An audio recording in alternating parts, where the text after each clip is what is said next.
Bueno, estimado público, buenas tardes. Mi nombre es Mario Guerrero y como investigador social en temas de comunicación, es un placer y un honor para mí acompañarlos en la tarde de hoy como presentador de este evento. Gracias por su asistencia. El Instituto de Estudios Políticos y Relaciones Internacionales, IEPRI, de la Universidad Nacional de Colombia, les da la bienvenida a la presentación de su más reciente publicación, ¿Cómo mejorar a Colombia? 25 ideas para reparar el futuro. A continuación, me permito presentar el orden del día. En un primer momento, haremos la presentación del instituto, la presentación del libro y la presentación de los autores. En un segundo momento, iniciaremos el diálogo con los autores del libro, acá presentes. En un tercer momento, abriremos preguntas del público. Y en un cuarto momento, haremos el cierre del evento.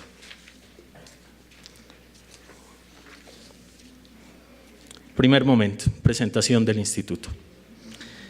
El IEPRI cuenta con 32 años de trayectoria académica e investigativa. Desde su fundación en 1986, se ha consolidado como un destacado centro de investigación y análisis de la realidad nacional e internacional. A lo largo de estas décadas, los investigadores del instituto han desarrollado estudios sobre el conflicto armado interno y las distintas violencias presentes en la sociedad colombiana, con el fin de brindar herramientas para su comprensión y proponer salidas para la superación de la guerra y las violencias que afectan al país.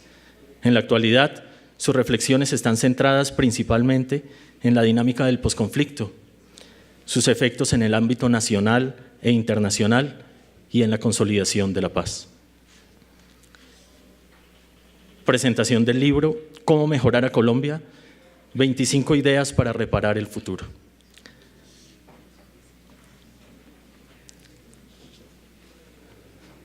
Para el IEPRI fue un privilegio contar con la participación de 25 autores, entre ellos novelistas, profesores, columnistas, funcionarios y ensayistas. Ellos, desde su experiencia y diferentes saberes, responden el interrogante central: ¿cómo mejorar a Colombia? Y proponen ideas para reparar el futuro del país. El lector encontrará en esta publicación ensayos cortos escritos por personalidades como Jorge Orlando Melo, Moisés Basserman, Santiago Gamboa, Rodrigo Uprimi, Francisco Gutiérrez, Ricardo Peñaranda, Juan Gabriel Vázquez, Julieta Lemaitre, Sergio Jaramillo, Andrés López, Fabio López de la Roche, Clara Rocío Rodríguez, Antanas Mocus, Piedad Bonet, Juan Camilo Cárdenas, Margarita Garrido, Juan Gabriel Gómez, Jorge Giraldo, Alejandro Gaviria, Lina Buchelli, Gabriel Misas, Héctor Abad, Diana Rodríguez, Elena Durán y Andrea Ramírez. Este libro fue posible gracias al esfuerzo de su editor, Mauricio García Villegas, profesor del IEPRI, reconocido investigador de justicia y columnista de El Espectador. El profesor Mauricio logró convocar a los diversos autores que encontramos en el texto y sacar adelante una publicación profunda y oportuna para comprender la realidad actual de Colombia e intentar, a partir de las perspectivas aportadas por estos, entender el futuro hacia el cual nos dirigimos. Para Mauricio García, tal como lo expone en el libro, cito textualmente: mejorar a Colombia es una empresa que toma mucho tiempo y abarca mucho espacio. Por eso se necesita un proyecto ambicioso y de largo aliento.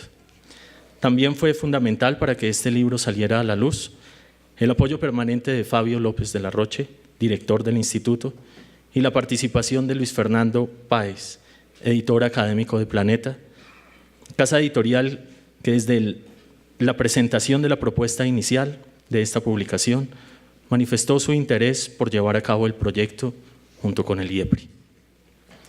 Para la presentación del día de hoy, agradecemos a la Unidad de Medios de Comunicación Unimedios de la Universidad Nacional de Colombia y especialmente a su director, Freddy Chaparro, por el apoyo brindado a la divulgación de este evento y por facilitar la transmisión en directo por UN Periódico Digital a través de la página unperiodico.unal.edu.co. Antes de iniciar el diálogo con los autores, quiero presentarles un listado de 7 ideas o propuestas básicas para mejorar a Colombia, surgidas del conjunto de ensayos de la publicación, tal como las recopila Mauricio García Villegas en la introducción del libro Ideas para reparar el futuro. Primero, consolidar la paz con las guerrillas y pasar la página amarga de la violencia política que ha envilecido y atrancado el país. Segundo, proteger el medio ambiente es una tarea necesaria y apremiante. Tercero, mejorar el talante moral de la sociedad colombiana. Cuarto, colmar el territorio nacional con un Estado legítimo y con capacidad para controlar a los actores armados, proteger los derechos de los ciudadanos y garantizar la participación política. La adopción de una política económica centrada en la igualdad social y la ampliación de la clase media. Sexto, fortalecer la educación pública. Y por último, séptimo, rescatar la memoria de tal manera que ella nos ayude a superar el pasado y a enfrentar el futuro.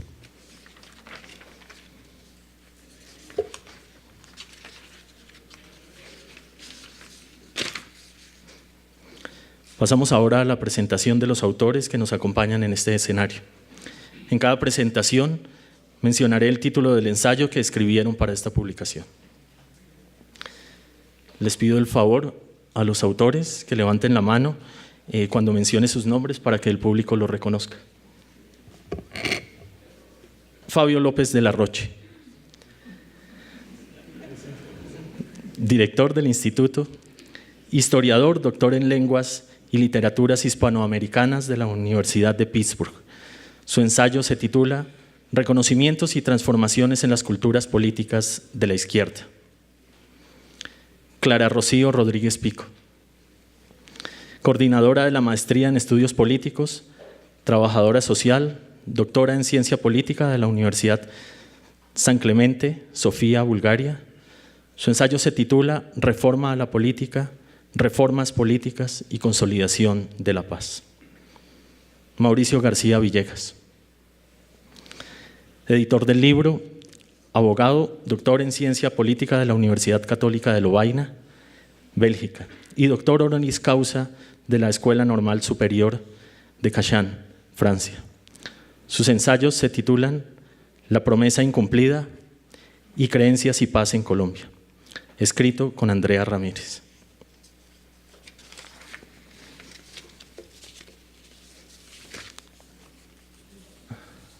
Ricardo Peñaranda Supelano, licenciado en Historia, doctor en Sociología de la Universidad de París III. Su ensayo se titula De la memoria a la historia, Colombia en busca de una nueva representación de su pasado. Gabriel Misas Arango, presente en la sala. Economista, ha sido decano de la Facultad de Ciencias Económicas, vicerrector académico, director del IEPRI y miembro del Consejo Superior Universitario. Su ensayo se titula Crecimiento e inclusión social para una paz duradera. También nos acompañan Antanas Mocus,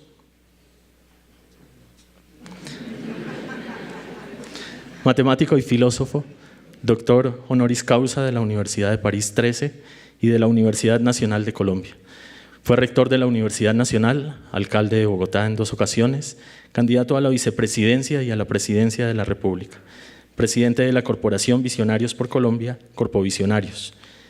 En las pasadas elecciones legislativas fue elegido senador de la República. Su ensayo se titula Un parto de los montes, apuntes sobre la paz en Colombia. Juan Camilo Cárdenas, profesor de la Universidad de los Andes, doctor en Economía de Recursos Naturales de la Universidad de Massachusetts. Su ensayo se titula Paz como tranquilidad. Santiago Gamboa, literato y filólogo, doctor en Literatura Cubana de la Universidad de la Sorbona, París. Su ensayo se titula Una deseable paz futura. Margarita Garrido, licenciada en Historia y doctora de la Universidad de Oxford, Ha trabajado en las universidades del Valle, de los Andes y Externado. Fue directora de Colciencias y de la Biblioteca Luis Ángel Arango. Su ensayo se titula Por caminos de reconocimiento y no de resentimiento.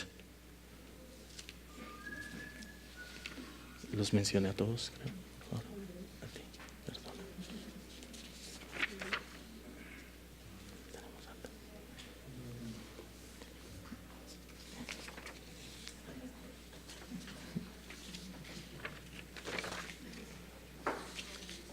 Y Andrea Ramírez Pisco.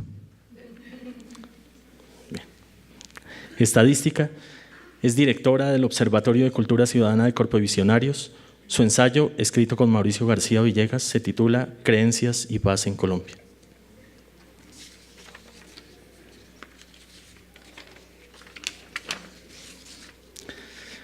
Segundo momento del evento, diálogo con los autores.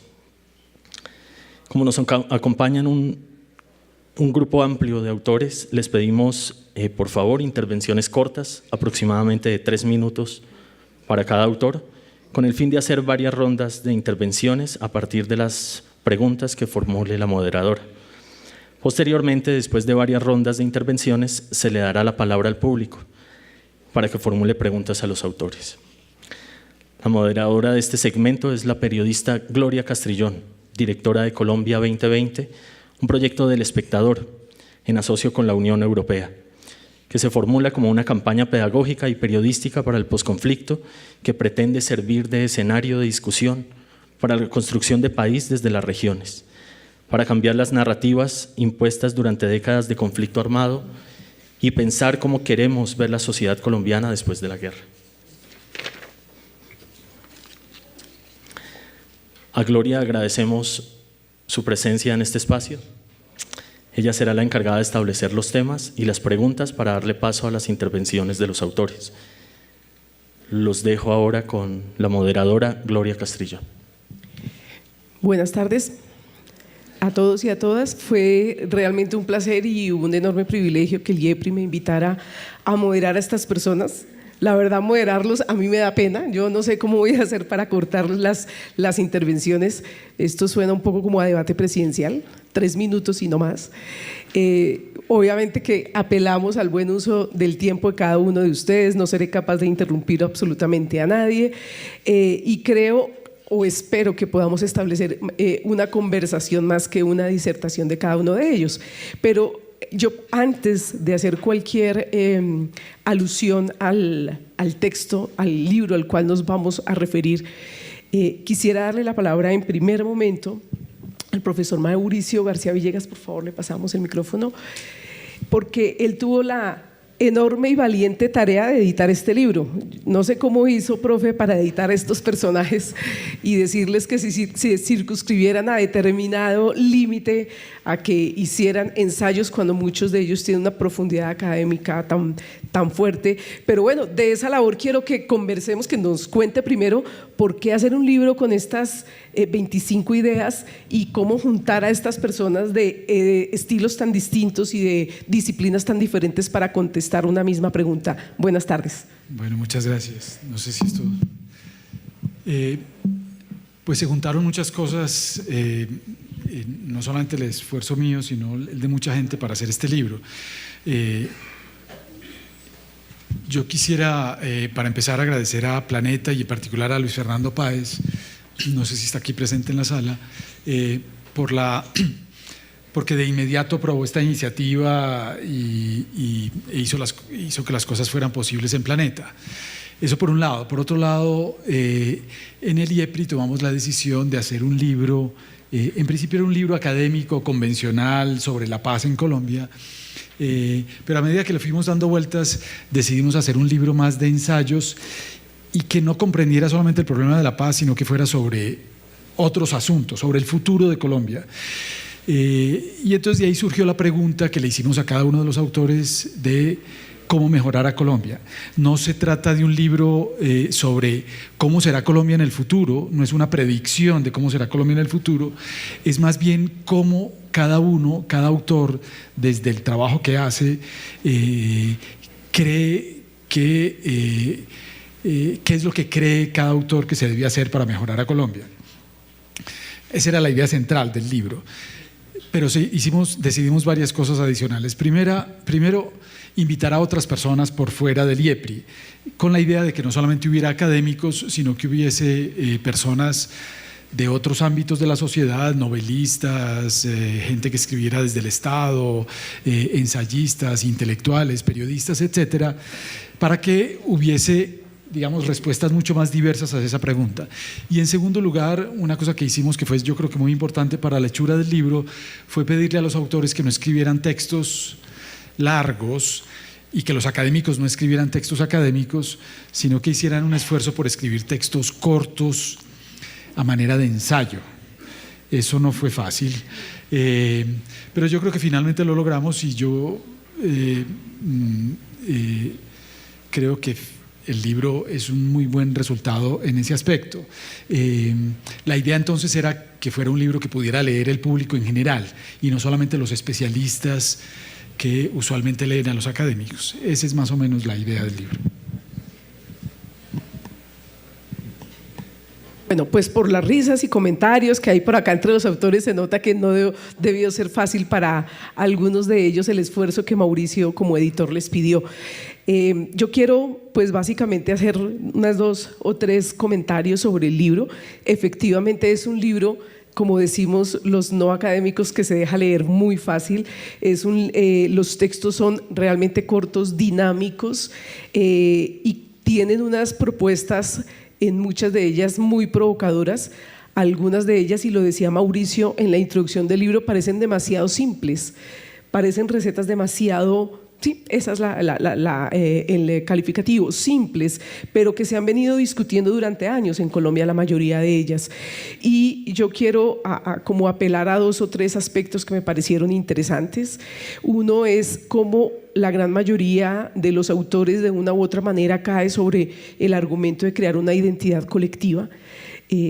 Casi prácticamente todos hablan de alguna manera de este tema, que ha sido también un motivo de discusión de los académicos y hasta de los artistas y de los intelectuales y de los periodistas, sobre cómo encontramos ese punto común, ese mito fundacional que no hemos logrado encontrar los colombianos para empezar de nuevo acabando estas eras de violencia. Otro tema que me pareció interesante es el tema del individualismo, la exclusión o el reconocimiento, en el caso de Margarita, que hablaba del reconocimiento del otro. Ese es un punto también y un común denominador que me llamó la atención, esto de crear una identidad colectiva, esa idea de lo colectivo. Sí que es difícil de encontrar en los colombianos, y vi cómo varios autores llegaban por diversas maneras al mismo punto, y eso también me pareció supremamente interesante. Y finalmente también me llamó la atención cómo varios de los autores también llegan sobre la idea del excesivo leguleyismo de los colombianos. Entonces traían a colación varios de ellos cómo pues tenemos una sobredimensionada exposición y digamos aprobación de leyes para todo. Para la solución de todo hay una ley, pero nunca hay una acción que cumpla esa ley o que incluso nos evite hacer más leyes y que sencillamente solucione los problemas. Apenas dejo como 3 o 4 ideas esbozadas. Ustedes no vinieron a escucharme a mí, como yo tampoco quiero escuchar. Todos queremos escuchar a los autores, así que quiero arrancar con una pregunta provocadora para todos por igual, y después hacemos preguntas sobre cada uno de sus textos y sigamos en este orden de intervención. Yo le pido por favor a Clara y a todos los autores, la pregunta es que nos desarrollen en estos 3 minutos una idea de las que ustedes hayan planteado en el texto como esas ideas para reparar el futuro. O cómo mejorar a Colombia, o para consolidar la paz. Depende qué ángulo hayan escogido para responder la respuesta en su texto. Buenas tardes, Clara. Bueno, buenas tardes a todos. Al profesor Mauricio una felicitación pues por este esfuerzo, porque creo que el ejercicio de pensar a Colombia es un ejercicio colectivo y no vamos a poder caminar hacia cambios si no lo pensamos entre todos.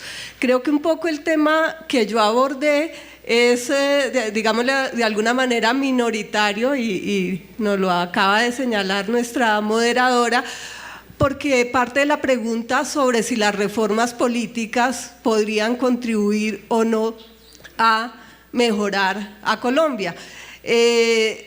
Sin duda, creo que todos los temas relacionados con la forma como se hace política, con la corrupción, con las disputas, con la falta de pertinencia de los partidos, etcétera, con los temas pues, de fraude, en fin, hay muchos temas que son esenciales, y en otro foro similar a este nos hacían precisamente esa pregunta: ¿dónde está la corrupción, que es algo central? Entonces yo parto un poco de la idea de que seguramente podemos tener un consenso, y lo vemos además también en encuestas y en otro tipo de mecanismos en los medios, en que pasa por tocar la forma como se hace política. O sea, no podemos cambiar a Colombia si seguimos haciendo la política como se viene haciendo. Pero mi reflexión es, ¿y en eso sirve una reforma política? Sé que de entrada tengo como la opinión en contra, ¿sí? Un poco por lo que tú has dicho, las normas no cambian, tenemos la idea nosotros los colombianos de que echa la ley, echa la trampa, sabemos que los políticos y partidos tradicionales y otros han sabido adaptarse a los intentos pues, de moralización y de modernización. Y el profesor Melo también en esa conversación decía otro argumento que yo no tengo aquí, pero que me parece importante, y es que también desde la izquierda hubo una prevención muy fuerte al reformismo. Sí, o sea, se pensó en algún momento, en varias décadas en nuestro país, que había que cambiar radicalmente y que había que buscar salidas que fueran un poco no digamos destruyendo, pero no tomando en cuenta lo que existe, no incrementales, no graduales, sino más bien empecemos de nuevo porque nada sirve. Y esa idea de más bien revolución o más bien un cambio mucho más trascendental, pues hizo mella en que existiera interés en estas reformas pues del Estado. Entonces el tema que yo me planteo es ese, y yo doy una respuesta que espero desarrollar más adelante, diciendo que cualquier solución para Colombia pasa por mirar también este tema. Lo digo no solamente en mi calidad de académica, sino que he hecho parte desde hace, digamos, 2003, 2004, de un grupo ciudadano donde también obviamente hay académicos, pero hay instituciones de la sociedad civil y hay personas individuales que hacen seguimiento a las reformas políticas, porque sentimos que si dejamos eso solo en manos de los políticos, que es otra razón también por la que no se cree en las reformas, los políticos pues van a hacer cambios normativos que los beneficien y no van a pensar en cambios normativos que beneficien pues al colectivo, al país. Entonces hago parte también como activista de un grupo que se llama Grupo de Interés de Reforma Política, que ha estado siempre allí insistiendo en, bueno, vamos a hacer reformas por la relación entre el paramilitarismo y política, o vamos a hacer, pero miremos que no se usen para, por ejemplo, el transfugismo, entonces en esa doble condición de estudiosa del tema y de activista, también estando allí en el Congreso y estudiando las reformas, pero como ciudadana, quien siento que también eso toca, escribo este texto. Yo creo que lo dejo ahí porque me extiendo. Bueno, profe López de la Roche, su turno, por favor. Bueno, yo quisiera decir que este libro se inscribe también en una planeación mayor de otros dos libros. Quiero hacer referencia a esto porque esta propuesta salió de una reunión institucional del IEPRI, donde acordamos hacer 3 libros, hacer este libro más prospectivo que estamos lanzando hoy, hacer un libro sobre las violencias que permanecen luego de la negociación con las FARC, y hacer un libro sobre el plebiscito del 2 de octubre de 2016, el libro sobre las violencias que permanecen, coordinado por el profesor Mario Aguilera, las violencias del narcotráfico, las violencias de las bandas criminales, las violencias del ELN.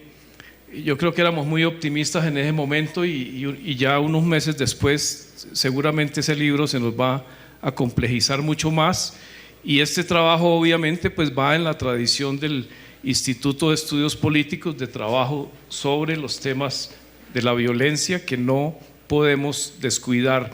Y el libro sobre el plebiscito, que lo coordina la profesora Clara Rocío, nos parece un libro fundamental porque necesitamos una explicación compleja sobre lo sucedido, que vaya más allá de la que está haciendo Carrera, la interpretación del conejo, ¿no?, que Osuna de sus caricaturas y sobre todo él ha sido uno de los alimentadores de esa versión, un caricaturista al cual hemos apreciado mucho en el pasado, pero pues como pasa con los seres humanos, con el paso de los años nos vamos conservatizando, y él ha alimentado mucho esa interpretación del conejo, ¿no?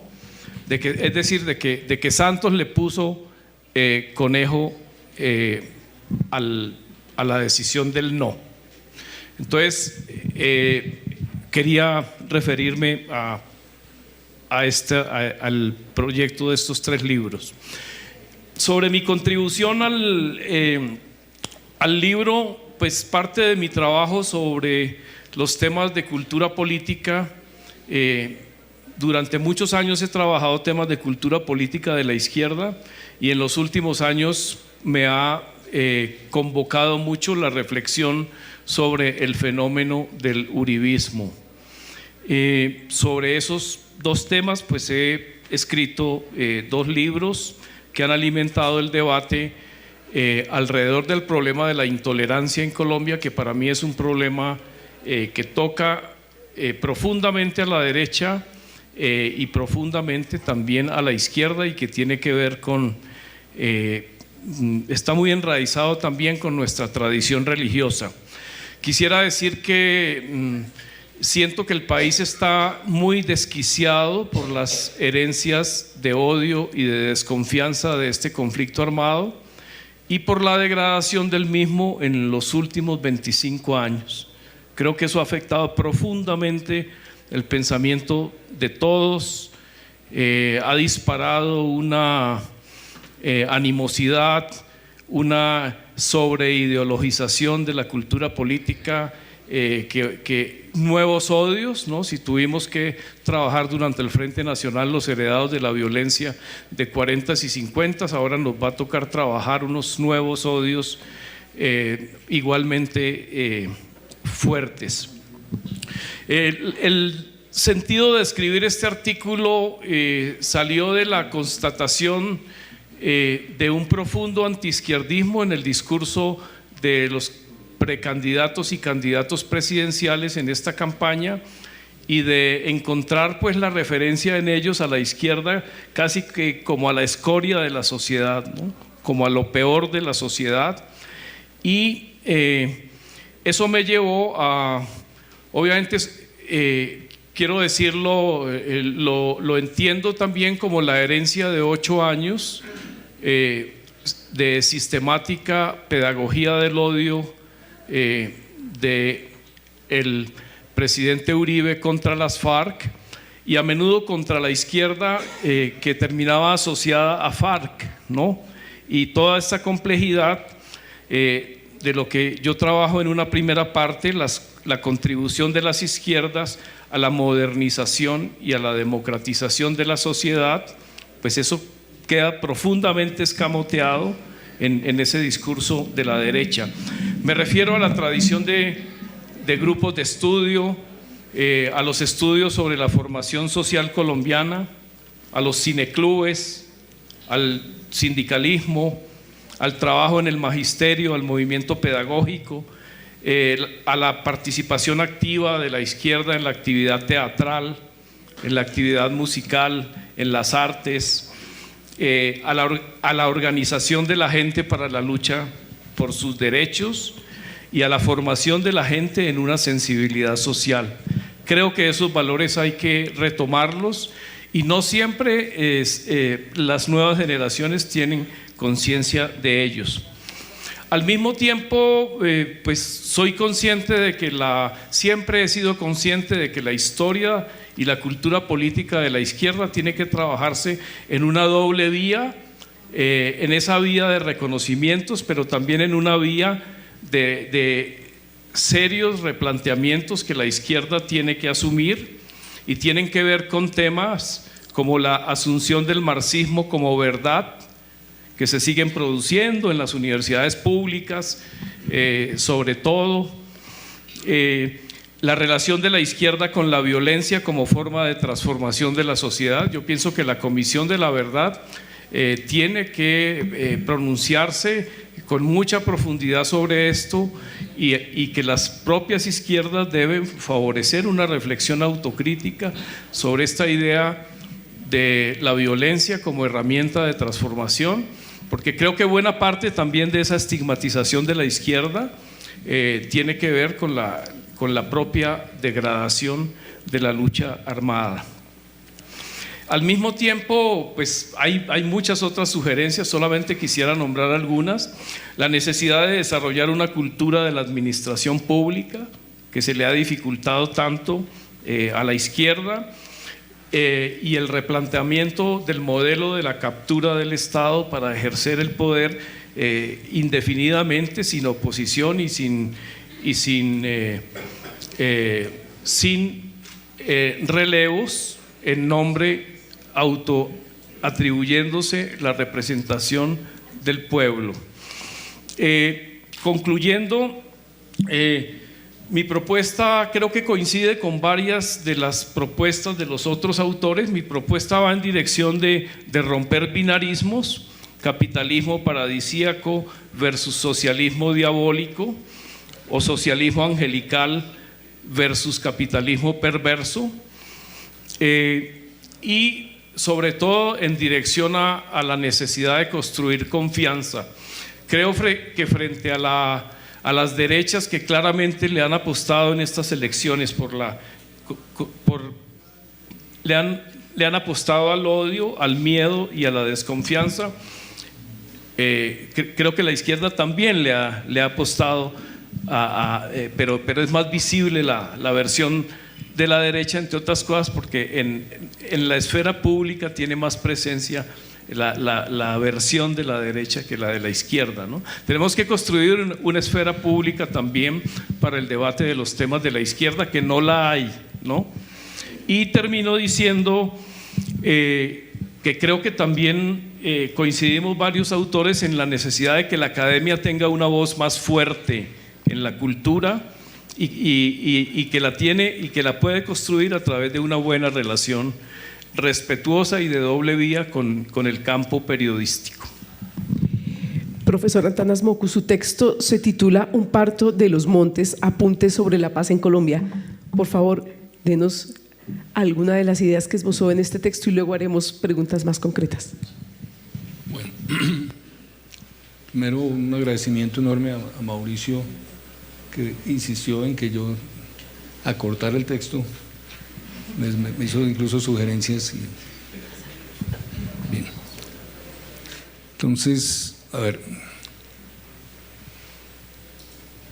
la propuesta es que se necesitan varios cambios simultáneos, básicamente en habilidades que no deberíamos tener o no deberíamos aplicar en contextos donde no conviene aplicarlas. O sea, de algún modo, cuando me metí en la lista al Congreso, acepté correr un riesgo, no solo el de no salir elegido, sino el de salir reubicado. Es decir, estoy en plena reubicación y este libro me sienta bien. Este libro me sienta bien, perdonen. Bueno, sí, como los cantantes de rock. Bien, Entonces, primera habilidad que me sorprende es en el Estado colombiano hay capacidad de resolver problemas de corto plazo asombrosa. O sea, cuando estamos al borde del abismo, colectivamente construimos soluciones. Entonces, el Estado apaga incendios, debe volverse un Estado que construye sistemáticamente un proyecto estable que es el del Estado Social de Derecho. O sea, de algún modo en la concesión al Estado Social de Derecho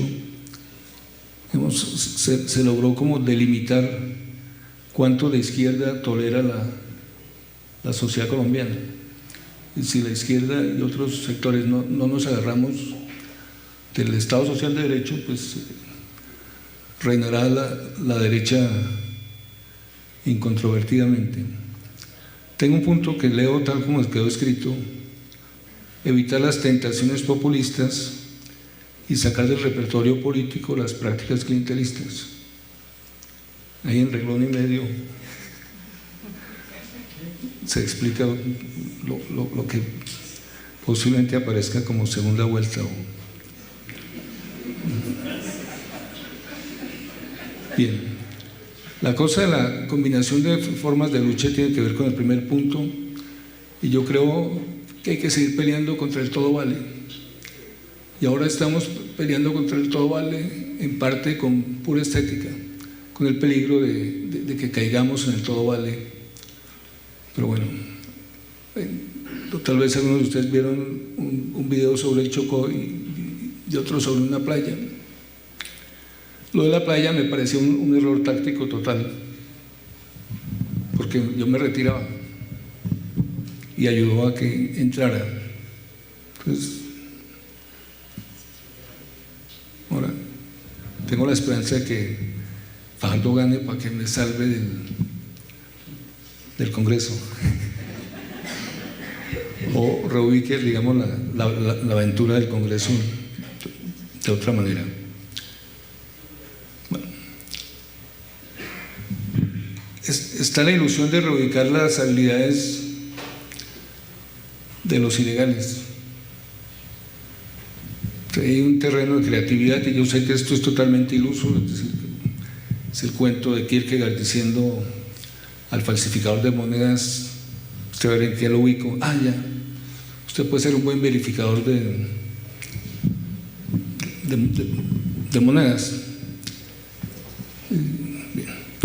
Y luego está una reflexión sobre las clases medias. O sea, eso es horrible porque es una especie de autorreflexión y pues parece muy tramadora la visión del intelectual como resentido.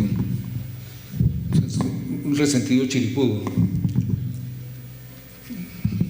Bueno, entonces, los dos últimos puntos son sobre capas medias y de algún modo la preocupación de que no va a ser más riguroso nuestro trabajo provoca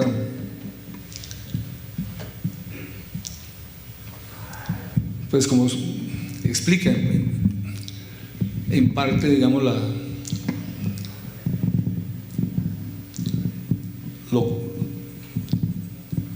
lo que ha pasado y lo que viene. En vez de ver a nosotros como malos, invito a vernos a nosotros como flojos. Sin exagerar, Henry Murray ayuda mucho a limitar el espíritu autodestructivo de quien les habla. Entonces, ya me conoce el cuento y está aplicando el pesimismo sistemático.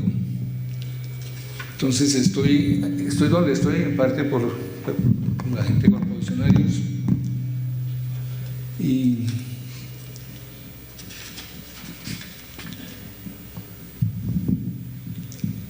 la cantidad de fotos que, bueno, omitamos eso.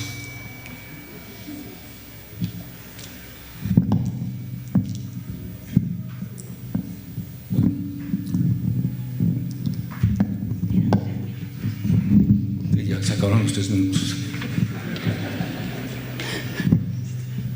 Estaba que salía a orinar y conforme a la teoría sobre lo más trascendente, detiene los impulsos biofísicos.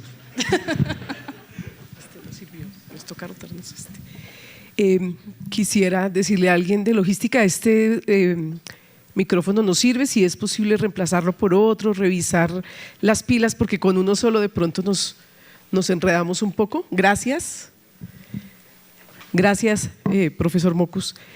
Bueno, seguimos con otra de las mujeres que en muy buena hora invitaron varias académicas a este libro para hablar de los temas que nos atañen hoy, que son básicamente, entiendo, cada uno de ustedes empezó a responder una pregunta. Quisiera entonces que arrancáramos con su fórmula, Andrea, por favor, o cuál fue más que la fórmula, la idea o la propuesta, la respuesta a la pregunta que se hizo este libro. Bueno, pues fórmula no hay, fórmula no tenemos. Y agradezco a Mauricio otra vez que me invitó a este libro, básicamente a hacer un acompañamiento empírico, cuantitativo, técnico, de una idea que él venía trabajando hace mucho tiempo y que afortunadamente a partir de datos nosotros pudimos, 1, validar y 2, empezar a dar un poquito de pistas a través de qué se podía hacer. La idea que venimos trabajando con Mauricio hace un tiempo es la relación que existe entre los valores tradicionales y la violencia. Lo que nos hemos dado cuenta es que en toda esta rama de valores tradicionales que existen en Latinoamérica, el tema de los valores religiosos que están tan amarrados con el tema de la religión católica, los valores tan afianzados de la familia, el familismo, ese todo vale por la familia, lo que sea por mi familia, terminan viéndose reflejados en las cifras de homicidios. Los países con mayores valores tradicionales, según la encuesta de Ingelhart, que es una encuesta que se hace en todo el mundo, están altamente relacionados con los países que mayores tasas de homicidio tienen. También vimos que eso depende de otro tipo de cosas. También son los países con mayores tasas de violencia intrafamiliar, son los países con mayores tasas de violencia infantil y un montón de violencias pequeñas que no necesariamente son las del conflicto armado, pero que se siguen viendo ahí día a día. Entonces, digamos, esta mezcla entre valores tradicionales que también tienen temas como el patriotismo adentro, nosotros empezamos a ver que son de las cosas complicadas y de las cosas que hay que mejorar. Digamos, mi trabajo va un poco hasta ahí. Ya de ahí en adelante lo que hacemos con Mauricio es empezar a ver entonces qué hay que hacer, para dónde hay que agarrar, porque si uno ve realmente el mapa de los valores y cómo se relaciona, que los invito a ver lo que está en el libro, con los diferentes tipos de muerte, por ejemplo, uno ve que, por ejemplo, los países que ya son más seculares, que ya no son tradicionales, pues igual empiezan a tener tasas de suicidio altas, por ejemplo, si siguen estando muy amarrados a valores prematerialistas, digamos. Sí, como materialistas más bien. Entonces uno dice, hombre, ¿qué hacemos si nosotros estamos en el lado de los valores materialistas? Entonces, si nos volvemos laicos, ¿qué vamos a empezar a tener? ¿Tasas de suicidios más altas que de homicidios? ¿Esa es entonces la solución? No sé si ustedes saben, pero en el mundo se muere más gente por suicidio que por homicidio. Solo que estamos metidos en una sociedad donde para nosotros es normal la muerte por homicidio y por guerra que no por suicidio. Pero en el mundo eso no es lo que pasa. Entonces, un poco lo que nosotros decimos con Mauricio es lo primero que hay que hacer es avanzar para los dos lados. Uno, para el lado de los valores posmateriales, por los valores donde ya lo material no importa, por los valores que están un poco más dados hacia la solidaridad, hacia el otro, y también jalarle para el lado de los valores que tienen que ver con valores más seculares, con valores menos tradicionales. Y también quisiera hacer una lectura puntual de una parte del texto que yo creo que es fundamental y creo que así como dice Antanas, ahí se resume todo, y es: la paz depende menos del contenido de normas morales y de la reiteración de esas normas que de la reciprocidad y de la imitación a través del ejemplo. Una de las cosas que nosotros hemos visto, que tú lo decías y que todos los autores o muchos de los autores remiten, es la cantidad de leyes que existen en Colombia. El hecho de que existan muchas leyes no quiere decir que la gente las cumpla. Las leyes no son, las leyes o las normas legales no son las que cumple la gente o las que más cumple la gente, pero también nos damos cuenta que estamos en un círculo de normas morales que no necesariamente es la moralidad que se quiere, que es una moralidad cristiana, que es una moralidad tradicional. Entonces, un poco la apuesta también desde Corpovisionarios que hemos tenido y la apuesta que tenemos con todos los temas de cultura ciudadana es apostarle al tema de normas sociales, empezar a trabajar más desde la reciprocidad, desde la tolerancia, desde el respeto al otro y desde empezar a ver al otro como igual. Nosotros creemos, y yo lo creo profundamente, y es que el día que todos empecemos a ver el otro como igual, seguramente vamos a estar un poquito más cerca a tener una mejor Colombia. No es la respuesta, no es la única, pero es el ingrediente que yo pondría en eso que queremos ver como la gran fórmula bastante compleja de cómo lograr un mejor país. Bien, cortico y sustancioso. Santiago, por favor. Buenas tardes. Pues yo formo parte del grupo de personas que no provienen, digamos, del mundo académico y por lo tanto, pues estando en un espacio académico pido su benevolencia. Yo, por supuesto, como novelista, como escritor, como persona que ha hecho la vida al interior de un mundo que no está tan alejado de la realidad como a veces pareciera, me hice pues la pregunta, juicioso, y llegué a una serie de ideas que podrían incluso ser literarias. Tampoco quiero plantearme la pregunta como una pregunta literaria porque las preguntas literarias generalmente tienen respuestas literarias. Pero como novelista me parece que estoy más cerca de esta realidad, o por lo menos como novelista que mira y observa y trata de entender y trata de crear una ficción que de algún modo comprenda. Llegué a varias ideas, una de ellas también un poco por mi propia vida, por el modo como yo me he relacionado con Colombia. Yo he vivido mucho tiempo fuera de Colombia. Tiene que ver con una idea de nacionalidad, como resultado de una profunda identidad. No me refiero al patrioterismo de las pulseritas de tricolores o de las calcomanías en los carros de yo amo, sino como, digamos, como un concepto mucho más profundo y muchísimo más englobador de la totalidad de lo que es un país. Yo creo que nosotros somos de todas maneras una nación muy joven, ¿no? Yo recuerdo una vez una entrevista a un gran escritor israelí, Amos Oz, en la que él decía, hablando sobre la violencia de su país y de su región, decía: nosotros, pues en el caso de su país, Israel, decía, somos un país muy joven, estamos intentando hacer los procesos más rápido. Y esto lo decía en Europa, países pues que seculares y con una enorme cantidad de pasado y de intentos y de pruebas fallidas, y que ahora viven en una pues digamos aparente paz y tranquilidad. Pero recalcaba eso, decía: ustedes son naciones, digamos, que ya han llegado a una edad bastante más que adulta, mientras que nosotros somos naciones jóvenes, y yo creo que Colombia tiene un poco eso. Entonces, esa idea de nacionalidad que a mí me parece tan necesaria, me parecía el momento más oportuno después de un proceso de paz como el que acabamos de hacer y que debemos, digamos, empezar a implementar. Me parecía el momento ideal como para comenzar a crear de alguna manera como un nuevo imaginario, y que ese imaginario contuviera esa idea de identidad, una nacionalidad que no sea, digamos, una imagen inclusive perversa. Viajando por el mundo yo he visto que los colombianos fuera de Colombia se sienten muy mal y no les gusta que les pregunten, porque tienen que contestar soy colombiano, y no les gusta eso, como si hubiera una especie de culpa, ¿no? Y por supuesto sí, hay muchos estereotipos negativos sobre nuestro país en muchas partes, y los 5 primeros son negativos.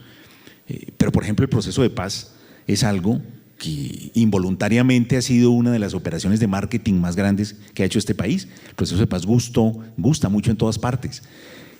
Esta idea de nacionalidad a la que me refiero, por supuesto, es importante no para tener una imagen afuera, sino adentro, ¿no? En donde todo el mundo pueda reconocerse sin que ese reconocimiento implique la negación.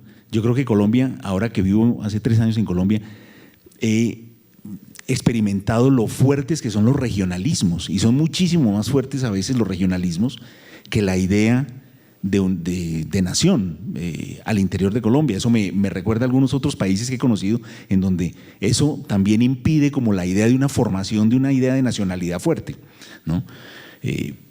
Y esa idea de nacionalidad fuerte es algo que nos limita, que nos protege y que al mismo tiempo nos da una identidad y nos da una tradición. Yo pienso, por ejemplo, y hago en mi texto una comparación con una vieja nacionalidad como Francia.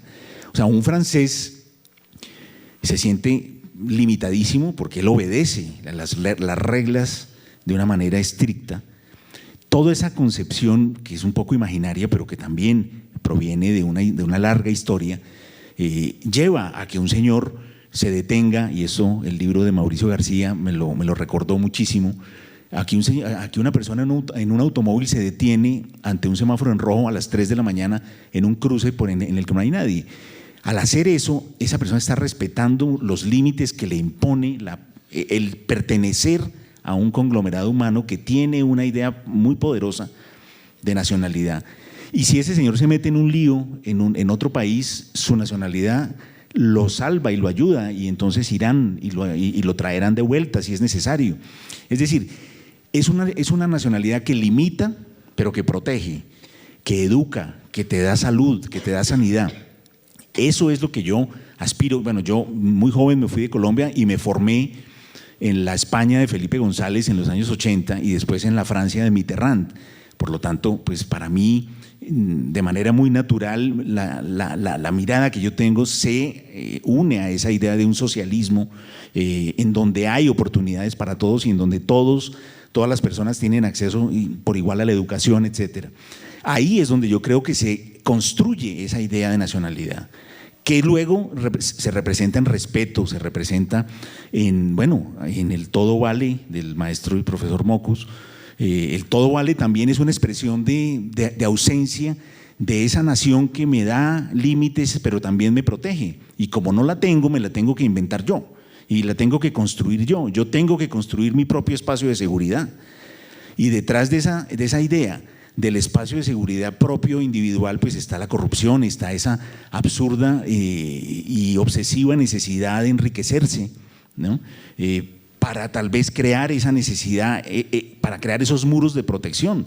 Hay otras sociedades que no necesitan o no tienen esa obsesión porque precisamente esas nacionalidades fuertes le dan al individuo la tranquilidad de la seguridad, de la educación, de la salud, etcétera.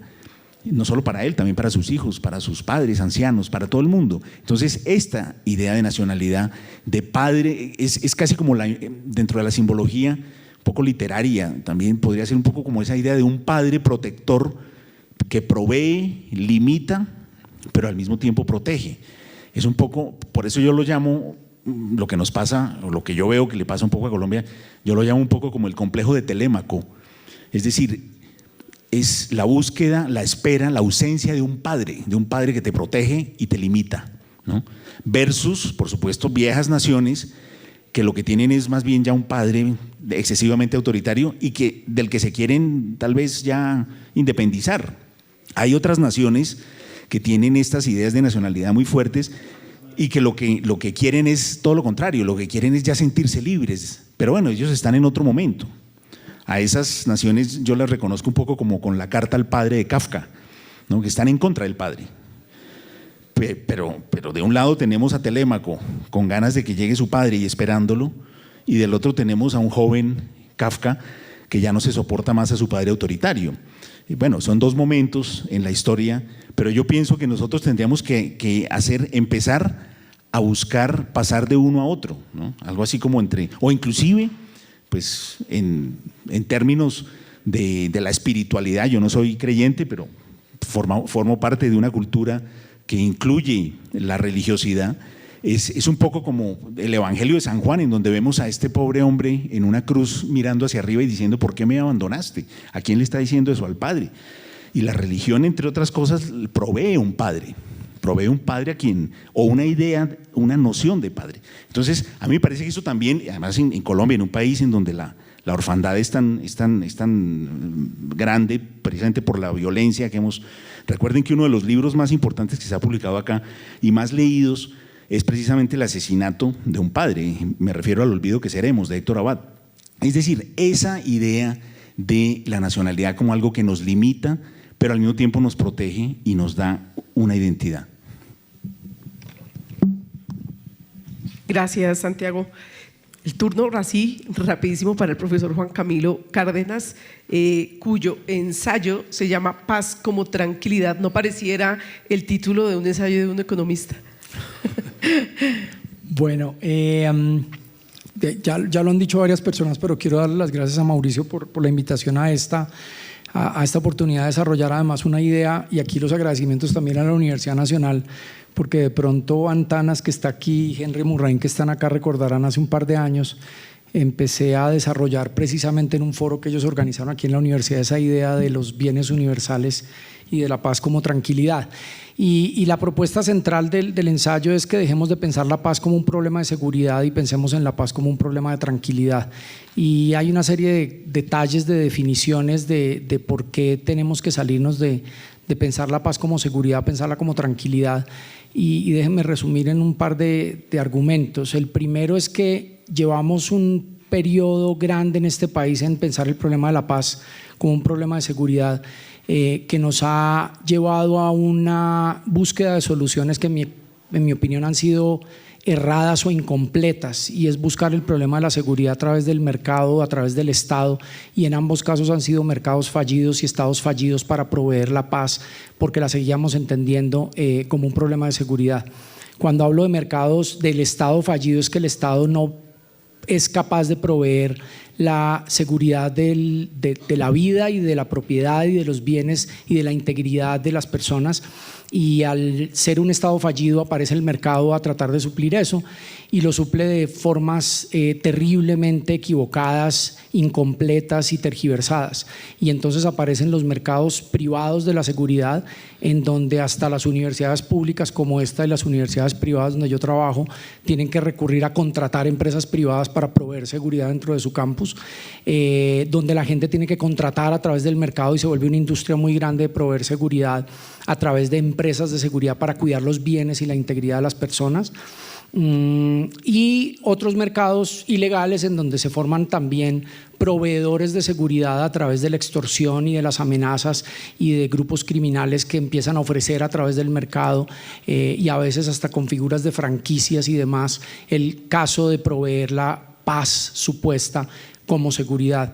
Pasar de la paz como seguridad a la paz como tranquilidad quiere decir movernos a una instancia en la que pensemos la paz como un bien universal, y ahí me refiero yo a la idea de que la paz como tranquilidad implica que mi disfrute de eso que llamo tranquilidad es proporcional al disfrute de los otros alrededor mío, que es la gran diferencia de la noción de la paz como seguridad. En la paz como seguridad yo proveo para mí a través del mercado o del Estado cooptado para algunos pocos, y trato de defender mi integridad personal y la de mis bienes y la de mi familia poniendo esos muros de los que estaba hablando Santiago hace un segundo, y esa era la metáfora precisa de proveer esa seguridad propia a través de crear esos muros y de esa manera yo protegerme, pero en algunos casos incluyo excluyendo a los demás de beneficiarse.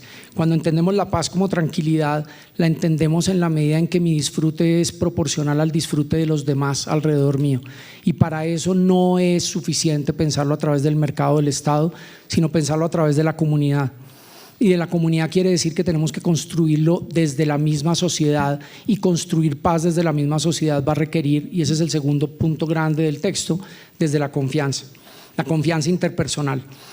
Algo que es complicado, que es difícil, que no se decreta, no se planifica, no se presupuesta, simplemente se construye desde la cotidianidad. Pero entender la construcción de la confianza para poder proveer ese espacio compartido para producir paz como tranquilidad requiere romper unas barreras grandes.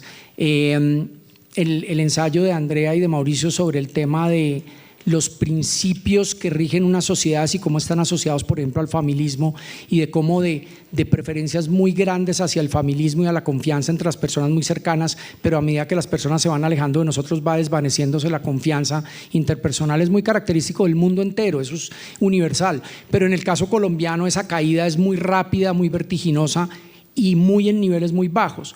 Entonces tenemos unos niveles relativamente altos de confianza hacia la familia, un pocotón menos de confianza hacia los conocidos, muchísima menos confianza hacia los desconocidos, y ojo con un adicional, si ustedes ven los datos de encuesta mundial de valores y demás, todavía menos confianza hacia los extranjeros y mucho más desconfianza hacia los extranjeros que otros países incluso de América Latina. Entonces esa caída tan grande desde familia a conocidos, a extraños, a extranjeros, hacen parte de ese problema de reto tan grande de poder construir un contrato social que tiene que estar sustentado en la confianza interpersonal. Y el problema de la confianza incluye, entre otras, que no es solamente confiar, sino ser confiable. A veces se nos olvida que la ecuación de la confianza tiene que incluir las dos partes, la confianza y la confiabilidad. Yo necesito confiar en el otro, pero el otro tiene que ser confiable hacia mí. Eso podría querer decir que tenemos malas noticias en Colombia, pero la verdad es que tenemos buenas noticias en el sentido de que hay mucha más confiabilidad de lo que la gente cree. Lo que pasa es que la confianza no arranca bien. Pero si uno pudiera empujar la confianza y encuentra confiabilidad en el otro, y la hay, y podemos demostrar que la hay a través de estudios que hemos hecho, de experimentos económicos y de encuestas y demás, en donde realmente hay confiabilidad, si uno puede desatascar este equilibrio tan bajo que tenemos de desconfianza, podemos encontrar que la reciprocidad y la capacidad de reciprocidad de los colombianos es igual a la de muchísimos otros miembros de otras sociedades, en otras sociedades occidentales y orientales, industrializadas y no industrializadas.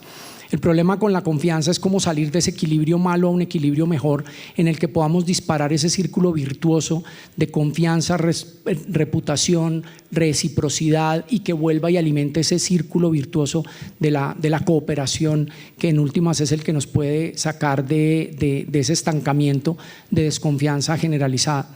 Y ahí hago al final un ejercicio simplemente para provocar un poco la discusión, porque si bien hay una crítica que se ha oído mucho en los últimos años o décadas a todo este excesivo familismo de la sociedad colombiana, yo lo que planteo es que de pronto por ahí podría ser más bien el camino de por qué no aprendemos de esa capacidad que tenemos para confiar en los familiares, para confiar en los demás.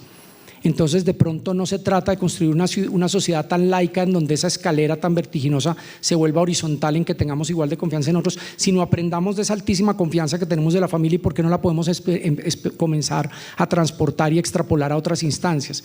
Y juego al final con una figura de una especie de experimento rolsiano de velo de ignorancia en sí. No sabemos si vamos a interactuar con un familiar o no, si seríamos capaces de confiar en un otro.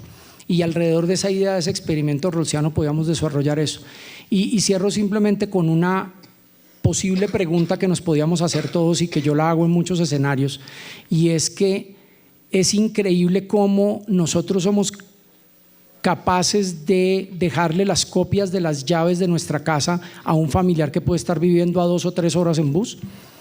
Y si somos capaces de dejarle unas copias de las llaves de nuestra casa al vecino de al lado, que sería muchísimo más práctico. Si necesitamos que alguien cierre la llave del gas que se nos quedó abierta, si necesitamos que alguien cierre la llave del sistema de acueducto que nos está inundando la casa o no. Y simplemente preguntémonos eso, si podemos extrapolar eso maravilloso que tiene la sociedad colombiana y que no deberíamos perder de ese familismo, pero transportarlo, y pensando en ese experimento rolsiano, a la capacidad de confiar en un extraño, así como podemos aprender de lo que confiamos frente a los familiares. Listo. Por favor, a la profesora Margarita Garrido, buenas tardes. Por favor, sigamos sin mayores preámbulos. Bueno, muchísimas gracias de nuevo a la invitación a estar en este foro. La pregunta que nos hicieron fue cómo sería o qué pensábamos que era importante para consolidar la paz. Y pues obviamente yo me voy un poco más en el tiempo por mi formación de historiadora, y lo que encuentro y que he encontrado hace muchos años es un legado muy fuerte desde el principio de nuestra fundación de la sociedad, desde el periodo colonial, etcétera, un legado muy fuerte de estructuras de reconocimiento muy defectuosas, porque venimos de una sociedad desigual. Pero más que la desigualdad, que es obvia, heredada de la colonia, una estructura jerarquizada, como todas las estructuras de antiguo régimen, yo creo que lo que resulta más persistente y ha resultado más persistente es el miedo a la igualdad. Tenemos pavor a ser iguales, es decir, la igualdad nos parece que nos rebaja. Yo creo que en cierta manera tiene que ver con estas cosas que han estado hablando tanto Andrea como Juan Camilo, de que a los cercanos les tenemos mucha confianza, pero ese círculo es muy pequeño. Más allá de lo familiar, le tenemos pavor a la igualdad, ¿sí? Y esto hace que la forma de tratarnos unos a otros sea una forma de tratarnos muy, muy desconsiderada.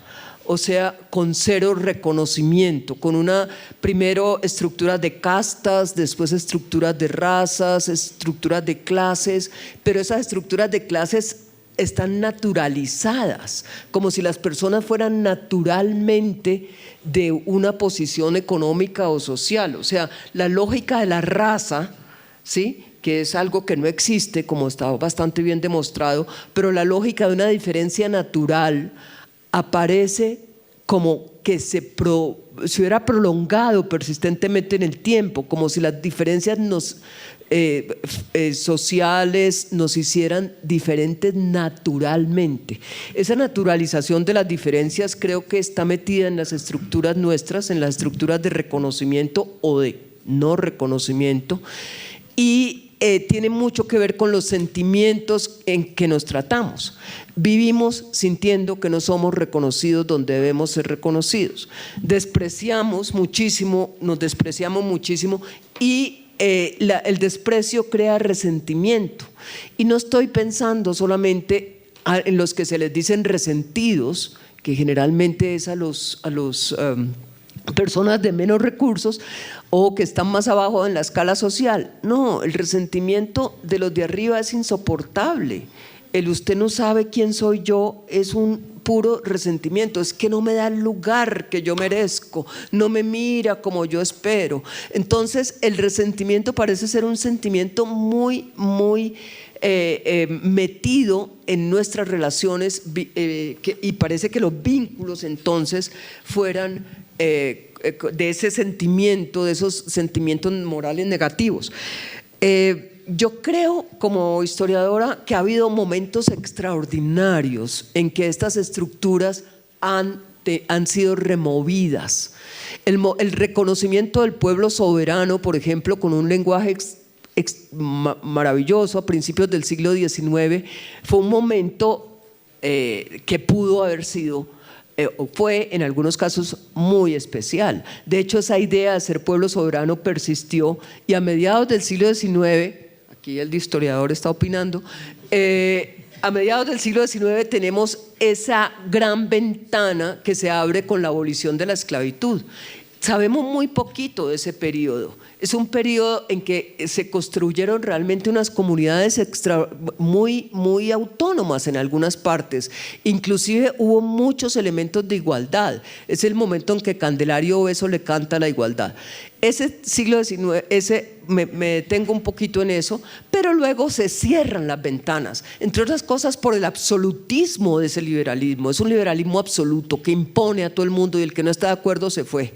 Entonces, claro, eso cierra la ventana regional, con toda la regionalización que hubo, con todo el federalismo que hubo, cierra la ventana del reconocimiento, y volvemos a un fin de siglo igual de jerarquizado y miope.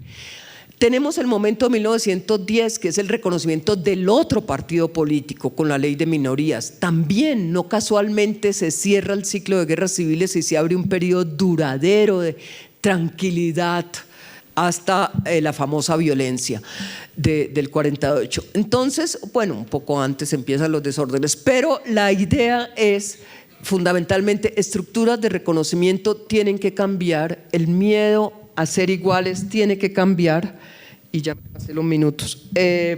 Eso es lo fundamental, eso es una tarea enorme. Yo creo que el proceso de paz, como lo hemos tratado de hacer, el acuerdo que se firmó va encaminado a cambiar ciertas estructuras de reconocimiento. Tiene muchos elementos, pero la firma del acuerdo no es mágica, tenemos que construirlo y creo que de eso se trata ahora. Muchas gracias. ¿Continúo? Sí, claro que sí, de la memoria a la historia. Bueno. Colombia en busca de una nueva representación de su pasado, es el texto de Ricardo Peñaranda. Bueno, yo arranqué realmente, confieso que después de leer los textos, debo hacer una pequeña cuña muy rápido, pensé que quizás le dije a Mauricio debió escribir otro que tenía pensado, que era que termine la guerra para que empiece el conflicto, porque la verdad encontré mucho, y hay una discusión allí sobre el tema del conflicto y el posconflicto, y quisiera señalar que es un tema que está abierto y que algunos de ellos lo tratan y podríamos darle una pequeña vuelta. Pero bueno, me centré sobre este tema de la memoria de la historia sobre el cual vengo trabajando. Yo hago parte de un laboratorio que está trabajando sobre eso. Y simplemente partí de una idea que no es solo mía, Daniel Pecó tiene esto y otros autores también, en el sentido de que nosotros tenemos una visión de desastre del pasado, es un pasado de cadáveres y de destrucción. Jorge Orlando hace una muy buena relación de manera como se cambian, digamos, generaciones tras generaciones estas visiones, pero se van reforzando esas ideas. Margarita lo acaba de decir, hay momentos estupendos en la historia colombiana, pero se pierden completamente, quedan por allí ocultos, ni hablar porque no había clases de historia y parece que tampoco las va a haber ahora, pero bueno. ¿En qué sentido me enfoco en esta relación con el pasado? Partiendo de dos ideas fuertes, una que es posible cambiar el sentido del pasado, que ese sentido no está fijado, es una idea de uno de los grandes pensadores sobre el tema, Paul Ricoeur, que señala eso que pasó, pero el sentido sí no está fijado. Y nosotros sí podemos hacer un trabajo de presente hacia pasado y de presente hacia futuro para modificar esto. Y la segunda, pues una idea de también un colega muy brillante, Henry Rousseau, que nos plantea en uno de sus últimos trabajos, bueno, y el pasado que estaba atrás se nos vino hacia adelante y ahora nosotros estamos enfrentando la necesidad de superar el pasado cuando debió haber quedado atrás. Ahí hay un tema muy colombiano. Gonzalo, que está aquí presente, lo ha trabajado mucho, por supuesto, y es el tema de que la violencia se queda ahí patinando, la violencia, me refiero a la violencia política de los 50s, y se queda patinando en buena medida porque no hubo memoria para la violencia. Los historiadores trataron de jugar el rol, hacer historia, hacer memoria, más o menos él logró, yo diría que no tanto, y la memoria quedó ahí oculta o enredada, por suerte la literatura, justamente los trabajos de Juan Gabriel, los trabajos de Gamboa señalan cómo la literatura de Piedad Bonet también logra entrar en unos vericuetos en donde justamente no se había podido entrar. Sin embargo, pues allí parecería contradictorio, pero hay que decirlo. Colombia sí tiene hoy memoria. Sí, lo que se ha hecho en los últimos 20 años no es cualquier cosa. Los colegas latinoamericanos cuando vienen a Colombia se asombran de la enorme cantidad, a pesar de que ha habido países con aparatos técnicos tan buenos como el del Perú en la Comisión de la Verdad, o trabajos tan largos como los de Argentina. Sin embargo, lo que se ha hecho no solo por los actores institucionales, sino academia, grupos de trabajo de medios de comunicación, Verdad Abierta es un ejemplo, por ejemplo, la cantidad de tesis y desarrollos son gigantescos. En este momento el acumulado de memoria, podría uno decir, eso que alguien llamó la movilización social de la memoria, efectivamente logró romper ese silencio. Estamos entonces en una situación en que, para ser provocador en la discusión quizás, cabría la posibilidad de abrir el cambio de la narrativa del pasado. En eso los historiadores tienen una enorme labor por desarrollar. Los historiadores podrían quedarse en repetir, contarnos lo que pasó, pero yo digo, realmente no sé quién lo dice, me acuerdo de Germán Colmenares cuando nos enseñaba aquí en la maestría en historia, la labor de los historiadores es matar el pasado, no es reproducirlo. Sí, hay que contarlo, pero eso es solo una parte. Realmente es superar ese pasado. Y es ahí donde está el reto que planteo, tenemos abierto. Nos enfrentaríamos evidentemente al problema que está planteado y es el deseo muy entendible por parte de las víctimas de mantener esa puerta abierta hacia el pasado, quizás el hecho de riesgoso de mantener una perpetuación del pasado. A mí me parece enormemente riesgoso y creo que por el contrario uno podría pensar en esa idea también de Ricoeur muy bella de una justa memoria. Discutible, sí, discutible, pero es que es una discusión que tenemos que dar porque si no terminaríamos cargando pues con y justamente reproduciendo el desastre al eterno. Y en ese sentido, pues partiendo de la pregunta de cómo nos impactaría en el futuro, los historiadores, el futuro del pasado, pues planteo 6 puntos que resumiré con 2 ideas, una idea cada uno para no aburrirlos y llegar al sexto, que probablemente me interesa más. El primero, que esa historia que los historiadores creo deben construir o debemos construir, pues debe partir por abordar unos lugares comunes que son supremamente simplistas frente a nuestro pasado reciente. Señalo solo uno: la relación entre la violencia, la política de los 50 y la guerra de hoy. Yo hablo de guerra, no de conflicto, la guerra de los últimos 40 años. Creo que en eso pues ha habido todos los vericuetos posibles y francamente creo que hay que discutir eso, existen esos vasos comunicantes, pero tiene que haber, como decía Berquist, una discusión sobre las condiciones bajo las cuales se da la violencia en los 50 y las condiciones bajo las cuales se da la guerra, que no son las mismas. Y tiene que haber una discusión sobre, digamos, las comunicaciones entre uno y otro, los vasos comunicantes, que los hay, personales y demás, pero definitivamente entrar a discutir algo que se vuelve tabú y cuando alguien lo discute, pues le cae a todo el mundo. En lo segundo, pues el tema de la base cuantitativa, sí, sobre eso hay que reflexionar, por suerte hay muy buenos trabajos, pero francamente hay que ser muy cuidadosos en esto. Hay una excesiva, está la compulsión que es increíble, con semejante dimensión de víctimas, prácticamente la mitad de la población rural fue víctima, puede calificarse de víctima en Colombia, y sin embargo encuentra uno pues personas muy respetables. Menciono, no está aquí, pero suena un poco incómoda esa discusión, pero Alfredo Molano en una columna que todo el mundo leyó y nadie le criticó en septiembre dijo que había habido 150 muertos en una localidad en Bogotá, Cazucá, durante el paro cívico del 77. Ningún texto, ninguno, ni el más de los periódicos más radicales mencionan más de 27 muertos en todo el país. Y no es posible empezar a agrandar y agrandar cifras como si fuera necesario. Pero no es el único y hay una tentación hacia eso. El tercer punto es la discusión sobre la periodización. Ese es muy importante. Es tan importante que dio lugar a la mesa, en la mesa de negociación de La Habana, una comisión específica. Las FARC le ganó el pulso al gobierno, sencillamente. Esta no es una guerra de 60 años. Realmente no, y la discusión la podemos dar en otro espacio. Es una guerra que realmente tiene una periodización concreta, es una guerra que como tal, la que conocimos nosotros, empezó en los años 80, por razones que se pueden explicar, el narcotráfico, el crecimiento de la economía, la regionalización y demás. Lo otro es ganarle el pulso, lo ganaron también en Guatemala. La guerrilla quiere irse más atrás y quiere iniciar, y algunos sí hablaban de que el comienzo de la guerra fue en los años 30, otros hasta llegan a la exageración, no, pues cuando llegaron los españoles entonces nos vamos hacia atrás, pero eso no es así, ¿no? Pero curiosamente al gobierno también le interesaba que fuera larga, porque eso le significaba a las Fuerzas Armadas, al gobierno y al Estado vender la idea de que por fin estábamos llegando prácticamente a una guerra de un siglo, lo cual es absolutamente falso. Lo mismo pasa con la regionalización. No todas las regiones estuvieron afectadas por la guerra al mismo tiempo, sincrónicamente. Simplemente un titular de prensa de hace algunas semanas que hablaba de las décadas de sufrimiento de Tumaco bajo la guerra. No es cierto, realmente fueron. Y eso no significa que haya sido menos el horror, pero no son décadas, sino periodos muy concretos, al igual que ocurrió en otras regiones. Pero con este tipo de ideas, lo que crecemos es la idea gigantesca de que es una violencia inderrotable, son tiempos planos, que todo fue igual, que todo ha sido igual, que todo va a ser igual. Y ahí sí nos quebramos, porque no tenemos ninguna posibilidad de salir adelante. El quinto es la presencia del actor social más fuerte que tenemos hoy en día, que son las víctimas. Sin duda es un actor potente, que hay que darle todo el espacio, que merece todo el espacio, pero también hay que preguntarse dónde estaban antes de ser víctimas.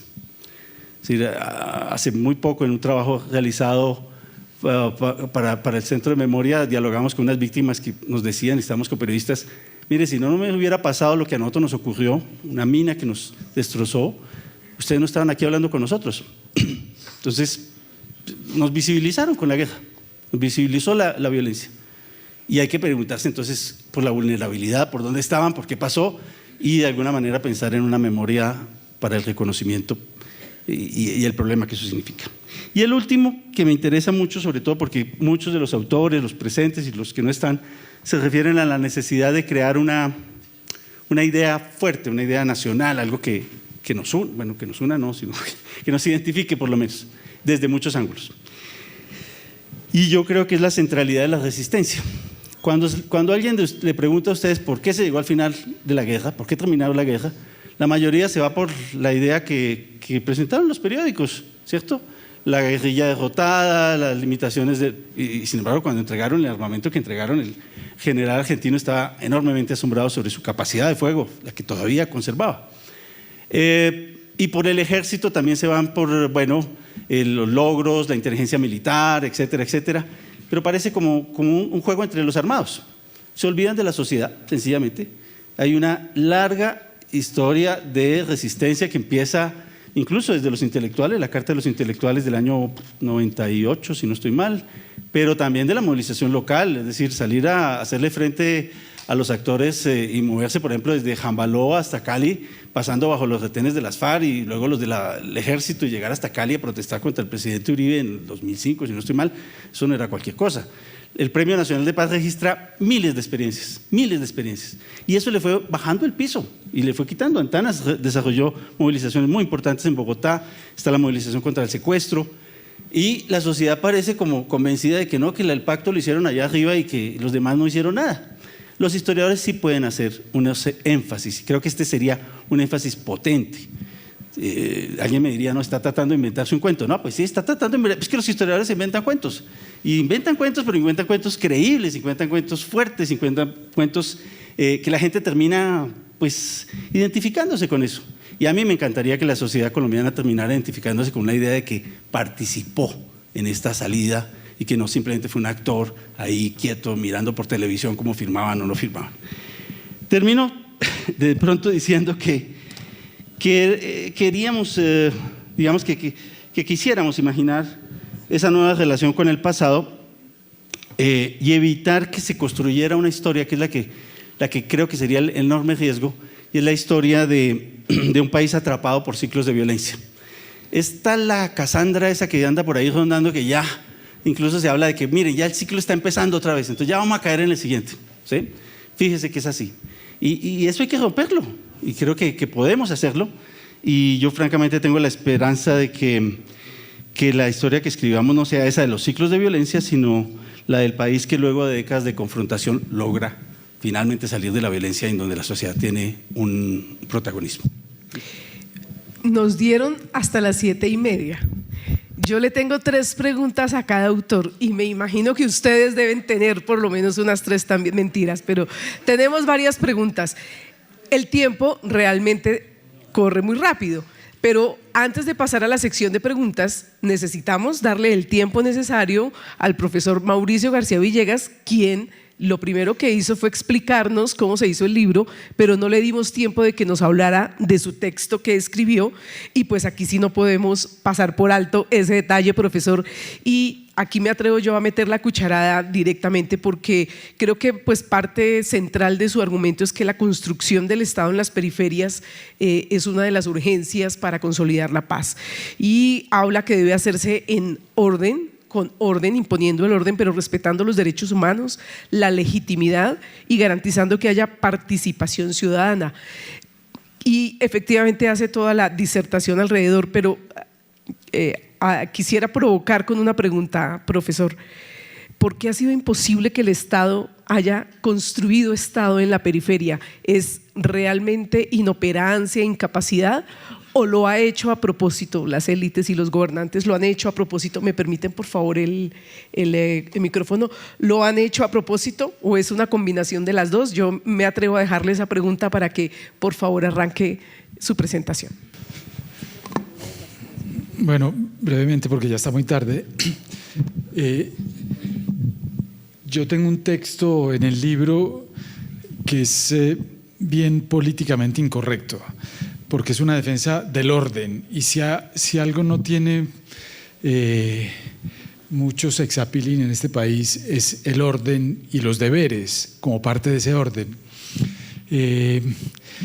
Yo lo que creo es que en Colombia nos hemos preocupado por una de las grandes preguntas de la teoría política, que es la pregunta de cómo evitar el despotismo. cómo evitar la tiranía, y eso viene desde Bolívar, más aún viene desde los comuneros, desde finales del siglo XVIII, y esa es una pregunta desde luego muy importante, pero no nos hemos concentrado solamente en esa pregunta, pero olvidamos la otra gran pregunta de la teoría política, que es cómo evitar la anomia, y cómo evitar el desorden, y cómo evitar la anarquía, y cómo evitar la guerra civil. Esa otra pregunta no nos la hicimos porque desde la independencia, los próceres de la independencia lo que hacían era leer textos, sobre todo franceses, también ingleses, pero sobre todo franceses, en donde ese problema de la anomia ya había sido resuelto. Y había sido resuelto con el absolutismo, porque había habido, después de las guerras de religión, un Estado que había impuesto la paz de distintas maneras, de una manera en Francia y de otra manera en Inglaterra, pero se había logrado la paz. Y entonces ese problema de cómo lograr la paz fue un problema que nunca se nos planteó. Hubo otros problemas, otras causas que contribuyeron a que nosotros siempre nos despreocupáramos del orden. Primero, la ausencia de guerras internacionales. Como no tuvimos guerras internacionales, pues la periferia y la construcción del Estado en la periferia nunca fue una prioridad. En los países europeos el Estado se empezó a formar desde las fronteras hacia adentro. Nosotros, desde los españoles, y esto es una tradición muy española, nos ubicamos en las partes, en las laderas de las montañas, donde el clima es benévolo y tibio, y nos ocupamos de todo lo que estaba afuera. Eso funcionó más o menos bien hasta hace 30 o 40 años, pero cuando en esa periferia ya no se podía controlar a través de la iglesia y a través de los gamonales y los partidos políticos, que fue el arreglo que hicieron los políticos centrales para controlar esos territorios, y empezó a haber todos los problemas de violencia posible, entonces ahí sí nos empezamos a preocupar por la periferia, pero ha sido un poco tarde, y esa es una de las grandes prioridades de Colombia en el futuro. El hecho es que por no preocuparnos por el tema de la construcción de Estado y de la construcción de Estado legítimo, pues nos hemos debatido entre una situación en la cual buena parte de de la actividad política se dedica a criticar las instituciones y digamos, sabotear las instituciones. Eso hicieron los liberales en buena parte del siglo XIX, y la izquierda lo ha hecho en buena parte, lo hizo en buena parte del siglo XX, a sabotear las instituciones, a no colaborar con las instituciones, porque claro, lo único que le interesa es desmontar la tiranía, es la única preocupación que tiene, y en parte eso es legítimo porque el gobierno generalmente es tiránico. Entonces nos debatimos entre eso, entre una anomia permanente y la otra propuesta política, que es el Estado o el orden a las patadas o el orden a la brava, que es el orden de la derecha, el orden de la Iglesia Católica, el orden autoritario, el orden con violación de los derechos humanos de todo tipo. Y no hemos sido capaces de encontrar un punto intermedio de orden legítimo y de orden constructivo en donde todos contribuyamos a crear instituciones que nos beneficien a todos. Entonces es una situación en la cual todos salimos perdiendo. Bueno, no siempre todos salen perdiendo, pero la mayoría salimos perdiendo. En todo caso, la sociedad sale perdiendo. Entonces yo lo que hago en el texto es un poco defender esa beta perdida de la historia, de las ideas políticas y de la teoría política, que es la beta del orden. Desde luego no es cualquier orden, es el orden legítimo, el orden constructivo, el orden democrático, un orden que nos beneficia a todos, no un desorden que nos perjudique a todos, como en buena parte, un desorden que nos perjudique a todos, o un orden tiránico que perjudique a la mayoría. Ese es, en síntesis, el texto que me correspondió a mí. Bueno, fuera de eso está el texto de la introducción, sobre el cual quisiera decir unas breves palabras, que es una cosa que no ha salido en esta mesa, pero que en presentaciones anteriores ha sido muy importante, y que yo creo que está en la introducción y que compartimos muchos de los que estamos en esta mesa y otros autores que no están en esta mesa. Y es que este libro es una invitación a ver la complejidad. Con Santiago hablábamos un poco de esto antes de empezar este panel. Yo creo que una de las cosas que tenemos que hacer en Colombia es ver la realidad de manera distinta. De manera distinta como la hemos visto en el pasado, y esa manera como la hemos visto en el pasado es una manera demasiado simplista, con el simplismo de la derecha o con el simplismo de la izquierda, pero la realidad es mucho más compleja. Por eso yo creo que un elemento constante en este libro es la complejidad, y para la complejidad se necesita desideologizar el país, despolitizar el país, y que el país entienda que se necesita más gente empeñada en pensar en la implementación de las normas, en los problemas tremendamente complejos que implica llevar los ideales a la realidad, ponerlos en contexto.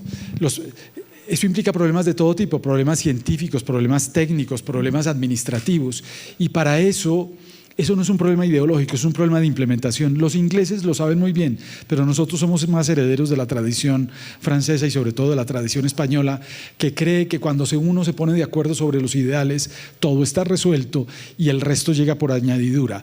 Esa añadidura es lo importante, esa añadidura técnica, científica, administrativa es fundamental, y eso yo creo que necesitamos mucho en Colombia para los años que vienen si queremos mejorar este país. Gracias. Profesor, en vista de que hablando con los organizadores me dicen definitivamente no hay más tiempo, tenemos apenas 15 minutos, quiero pedirles a cada uno hacer el esfuerzo de utilizar un minuto, por favor.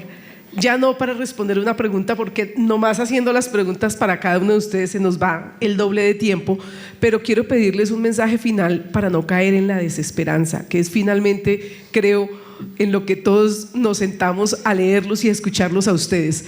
Claro, a veces los diagnósticos y los panoramas y los estudios que ustedes nos muestran pues nos hacen irremediablemente pensar que, perdónenme la expresión, pero estamos jodidos, más o menos.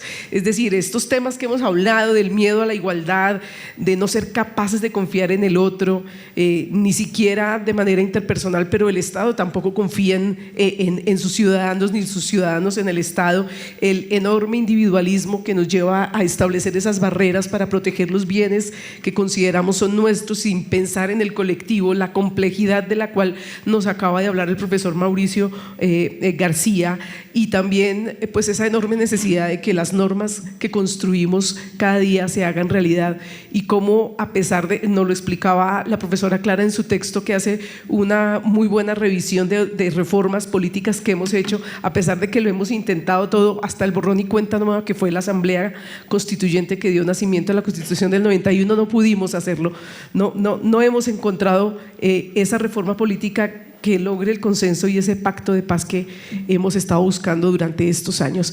Pues bien, el mensaje final para no caer en la desesperanza y para que cada uno trabaje desde su lugar en algo que pudiera ser una construcción o una consolidación de paz. Arranquemos si quieren, bueno, yo por favor. Creo que es una tarea difícil eso en un minuto. Yo diría que hay que hacer este tipo de actividades, o sea, tenemos que seguir pensando colectivamente. Nosotros los autores todavía muchos no conocemos los textos de los otros porque pues el libro está recién salido, y creo que esa es como una tarea primordial.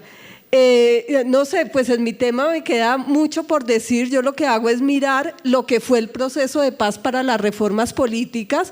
Fue una especie de oportunidad perdida, pero que nos deja abierto el camino, y resalto quizá un poquito porque me faltó al principio, que es importante porque no son leyes de cualquier tipo, sino leyes que implican el acceso al poder político y que generan ilegitimidad si eso no funciona bien, y descreimiento en la democracia y desencanto. Entonces hay que seguir trabajando. Yo no veo como otra salida, seguir insistiendo cada uno quizá desde nuestros temas, desde nuestros saberes, en nuestros aportes, en tratar de buscar esas transformaciones. Que me pase 17 minutos. Bueno, yo personalmente soy optimista con el país. Me parece que es un país de gente inteligente, no obstante todas estas intolerancias que también nos han acompañado. Entonces creo que tenemos que aprender a trabajar colectivamente, y en el espíritu de John Paul Lederach, yo diría también que tenemos que aprender a conversar con quienes piensan distinto. Eso sería mi propuesta. Bueno, hay algo que fue posterior a la escritura del artículo, que es el darnos cuenta que tal vez por respeto por las víctimas, en el proceso de paz de La Habana no hubo espacio para la rumba. El esbozo de rumba que hubo fue el del 31 de diciembre o el 24 de diciembre, donde se unieron todas las voces para decir fuera la rumba. Cuando los expertos de Naciones Unidas bailaron con algunas de las… Digamos, hay una clara… Digamos, se cerró una puerta que, según uno de los investigadores del CES, es una puerta, digamos, para este investigador, la rumba es la institución síntesis, digamos, en la cultura colombiana. O sea, usted tiene que desembocar en la rumba, si no desemboca en la rumba queda en el limbo. O sea, bueno, entonces, bueno, ahora he visto algo del material filmado del proceso de paz y en particular la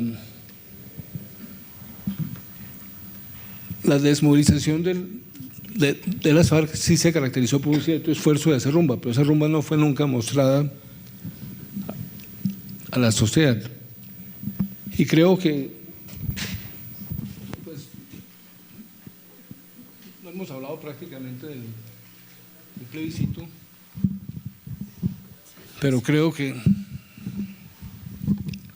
digamos, el momento en que yo sentí que el plebiscito se perdía fue el día de antes, en Palo Quemado, la agresividad de algunos de los vendedores. Nosotros llevamos a un agente de teatro para que hiciera simulacros de discusión. O sea, nosotros queríamos mamar gallo. Y la reacción de parte de los vendedores fue agresiva, pero brava. Es decir, estábamos tocando un punto. Entonces, digamos, no hubo espacio para la rumba y no hubo espacio tal vez para la rabia o digamos, para relativizar un poco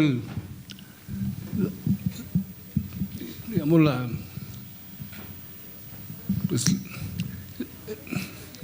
no quiero mencionar a Uribe, pero debo mencionarlo. O sea, Uribe crispa el discurso.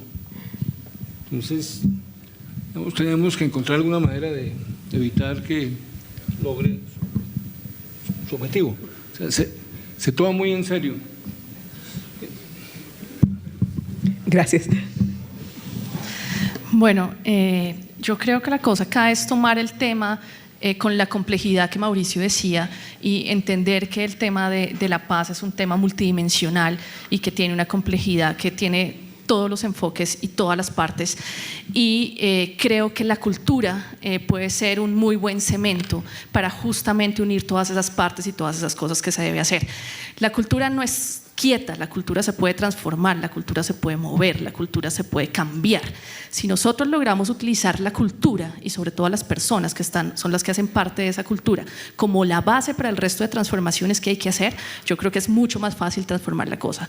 Un poco lo que decía Antanas, el valor de lo simbólico, el valor de tener una rumba, de tener símbolos que muestren este nuevo momento, que además se conecta con todo el tema del poder que tienen los historiadores de contar una nueva historia, son lo que realmente van a transformar la cultura. Y yo creo que la transformación de la cultura es lo que está abajo, lo que está en el piso de la transformación que se puede lograr para alcanzar la paz. Por favor, Santiago. Bueno, a mí se me ocurre digamos una comparación que tiene que ver pues, con el mundo mío, con el mundo literario, pero que está en línea con lo que venimos diciendo. Esa obsesión por los principios absolutos, muchas veces es enemiga de estos procesos. En literatura lo podemos ver desde un punto de vista, por ejemplo, de la justicia poética, las obras de Shakespeare. O sea, los personajes finalmente recuperan su dignidad después de un acto brutal de justicia poética. Pero ¿qué pasa? Todo el mundo al final queda muerto. Entonces, esa, digamos, controversia humana que ve uno en las obras de Shakespeare solo tiene un final terrible, que es el escenario lleno de sangre, pero la gente con su dignidad final recuperada. Entonces, a mí me parece mucho más interesante otro autor, Gogol, en donde los personajes no hacen más que pelearse. Léanse los cuentos de Gogol y verá que son puras peleas. Y la gente se odia, y los campesinos, hay uno en el que un campesino le recomienda a su vecino que se suicide, ¿no? Y entonces, finalmente, ¿qué hacen? Se odian, no pueden soportar la presencia del otro, pero entonces negocian, y negocian y se ponen de acuerdo. Y cada uno, cuando regresa a su casa, regresa pateando latas, piedras, enfurecido, porque dice, hubiera podido obtener algo más. La verdad es que yo hubiera debido decir esto y esto otro. Y ya va volviendo a su casa ofendido, humillado, pero vuelve vivo. Y siempre, como decía García Márquez, lo mejor es estar vivos, ¿no? Entonces, a mí me parece que esas dos miradas literarias nos ayudan un poco a entender también la cantidad de sacrificios tan enormes que hay que hacer y seguir haciendo para poder llevar a construir este proceso de paz. En alguna ocasión, y termino el minuto mío, que ya debió terminar, escuché a un diplomático palestino decir, es que lo fácil es hacer la guerra, eso es lo que es fácil, lo difícil es la paz. Entre otras cosas, decía él, porque con la guerra uno ejerce su violencia contra el enemigo, pero hacer la paz muchas veces consiste en ejercer la violencia contra uno mismo, porque uno tiene que darle la mano a su adversario. Pero qué dicha y qué maravilla poderle dar la mano y hacer ese esfuerzo y ese sacrificio. Bueno, yo voy a tratar de ser muy corto y retomando esa idea de esos principios absolutistas que decía Santiago, creo que hay dos en particular que le han hecho mucho daño a construir un mal equilibrio de sociedad colombiana, y son los famosos 11º y 12º mandamiento, incluso más graves que lo que le puedan haber hecho los 10 primeros mandamientos, que sé que Mauricio y otra gente tiene preocupaciones y muy válidas sobre el papel de la religión en legitimar muchas de las injusticias y muchos de los sistemas que han permeado la posibilidad de crear un Estado sólido y robusto. Pero ese 11º mandamiento de no dar papaya y ese 12º mandamiento de papaya dada, papaya partida, ha generado mucho, sí, no dar papaya es el 11º y a papaya dada, papaya partida es el 12º. ¿Sí? ¿No? Sigue. Bueno. Esos dos mandamientos le han hecho mucho daño porque la combinación de los dos nos pone a todos en la defensiva, y vuelvo a la idea de esa idea de paz como tranquilidad. La idea de paz como tranquilidad tiene que ser una idea de la paz compartida y no una paz ni privatizada ni una paz estatizada. Y esa idea de paz compartida tiene que romper esos dos mandamientos terribles que le han causado mucho daño al país y de pronto proponer reemplazarlos por un 13º que yo lo llamaría papaya compartida. Y si podemos construir una paz compartida a través de los territorios compartidos de tranquilidad alrededor de lo que tenemos, creo que podemos hacer una salida de ese círculo vicioso y ese equilibrio que nos tiene atrapados. Hay que arriesgarse y en ocasiones se pueden aprovechar de uno, pero la mayoría de las veces pueden resultar bien esas arriesgadas a dar papaya y que haya una papaya compartida entre todos. Bueno, muchas gracias. Yo quería decir que yo creo mucho en esa transformación cultural.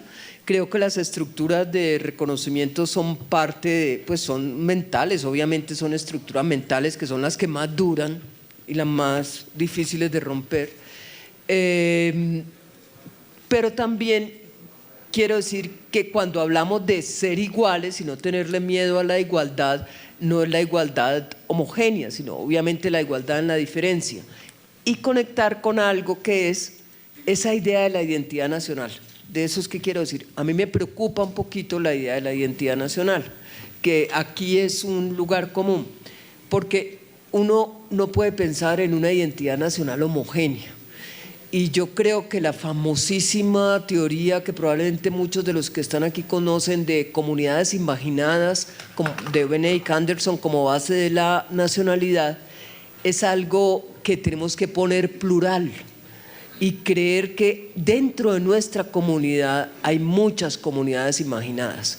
Y eso tiene que ver con que cada una de esas comunidades regionales, territoriales, de todo orden, tiene agenda. Y que incluir la agenda no es incluir en la agenda del centralismo.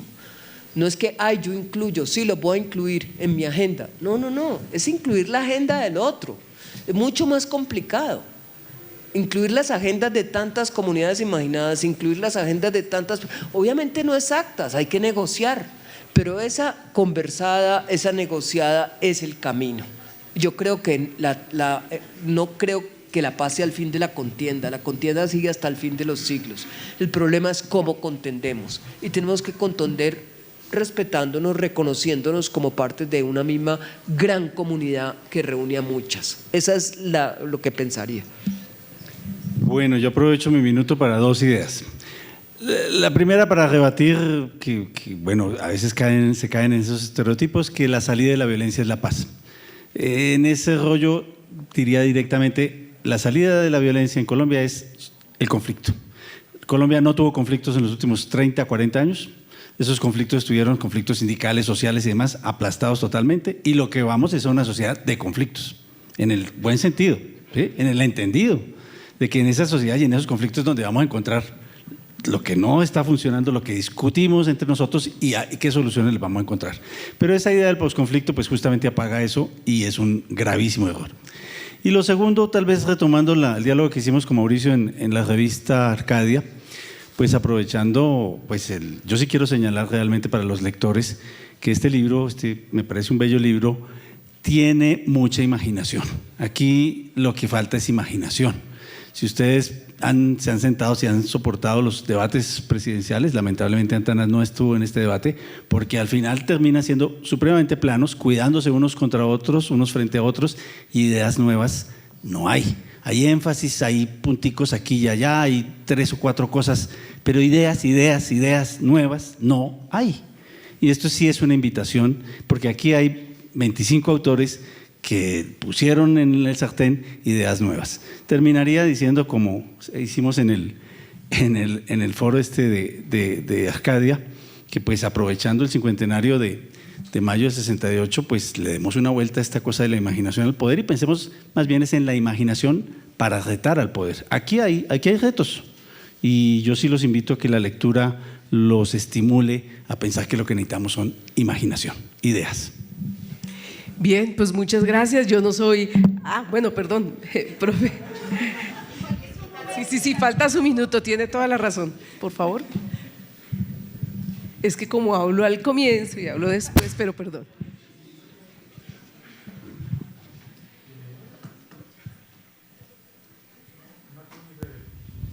Yo quisiera decir lo siguiente, que es algo que está en la introducción y que tiene que ver con este tema de la complejidad. En las ciencias sociales se ha discutido mucho desde hace muchísimo tiempo cómo mejorar a los países. Y yo creo que en este libro, cuando uno mira los 25 ensayos, las recetas que uno encuentra en esas teorías sociales están plasmadas de alguna manera en este libro. Y esas recetas son fundamentalmente 3. Bueno, son 4. La primera es que hay que acabar con la guerra. No hay recetas para mejorar países en guerra. Entonces eso es lo primero, pero eso es como una precondición. Fuera de eso hay 3 condiciones fundamentales. Una, hay que hacer reformas institucionales y Colombia carece de algunas reformas institucionales básicas. Por ejemplo, tenemos que hacer una reforma a la justicia, tenemos que hacer una reforma pensional, una reforma tributaria. La reforma a la justicia es particularmente importante. Lo segundo que hay que hacer es, Gabriel Misas no habló, pero está en esta sala y es uno de los autores también del libro, y él lo señala bien en su texto, es ampliar la clase media y, digamos, disminuir los niveles de desigualdad que tiene Colombia. Con niveles tan grandes de desigualdad es muy difícil crear consensos y es muy difícil resolver los problemas que tiene la política y que Clara mencionaba anteriormente. Esa es como la segunda gran idea. Y la tercera idea tiene que ver con la cultura, con el reconocimiento, con el mejoramiento de los valores. Yo me puse a comparar en estos días este libro con un libro que muchos, bueno, los que más edad tenemos aquí en esta mesa, conocemos muy bien, o conocimos muy bien, que es un libro que se llama Colombia Hoy, que editó inicialmente Mario Arrubla y que después fue Jorge Orlando Melo.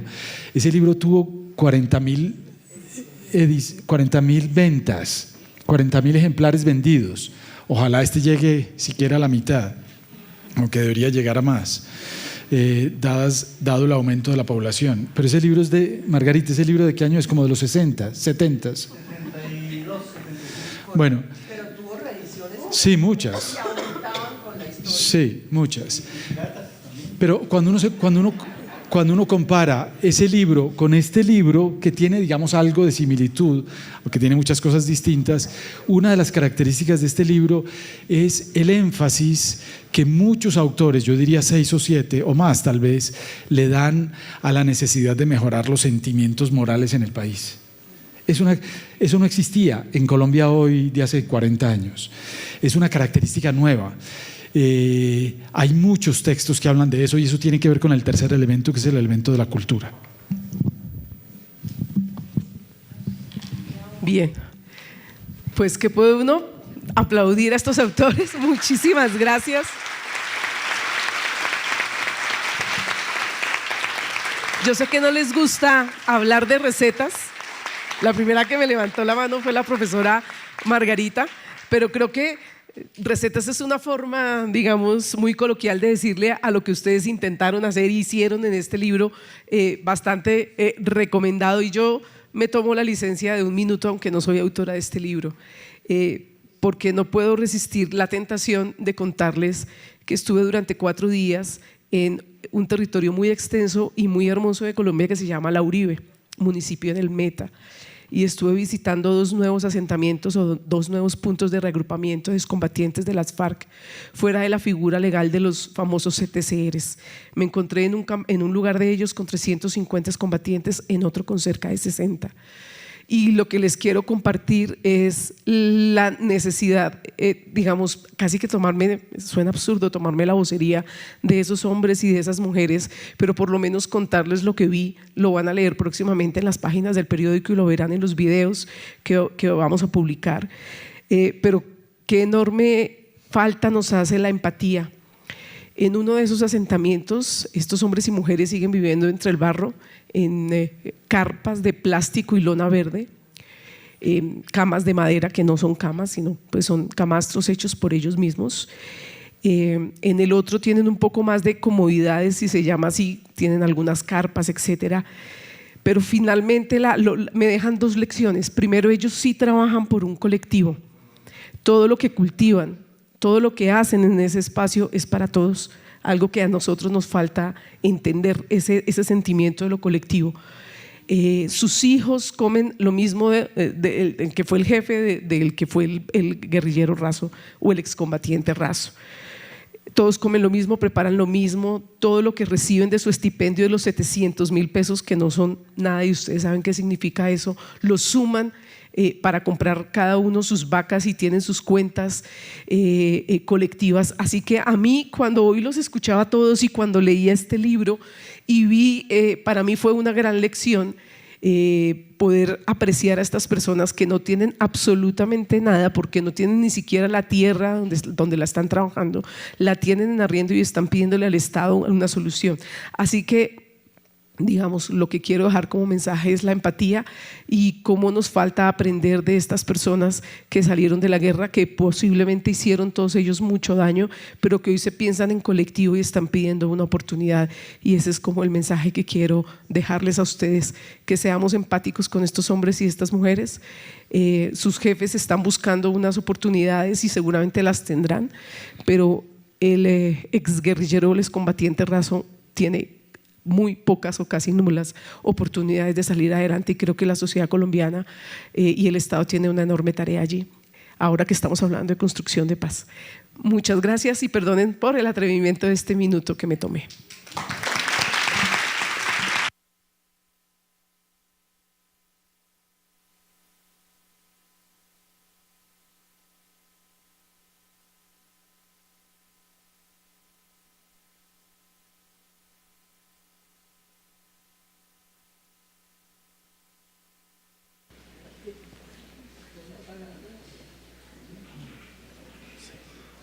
Sí, sí.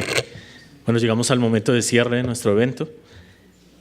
A los autores, al editor del libro, Mauricio García Villegas, a la moderadora, Gloria Castrillón, y al público agradecemos su asistencia a esta presentación del libro Cómo mejorar a Colombia, 25 ideas para reparar el futuro. Quienes deseen comprar el libro han visto que pueden hacerlo a la entrada del auditorio para que lleguemos a los 40.000 ejemplares. A continuación, los invitamos a una copa de vino. Gracias de nuevo por su asistencia. Buenas noches.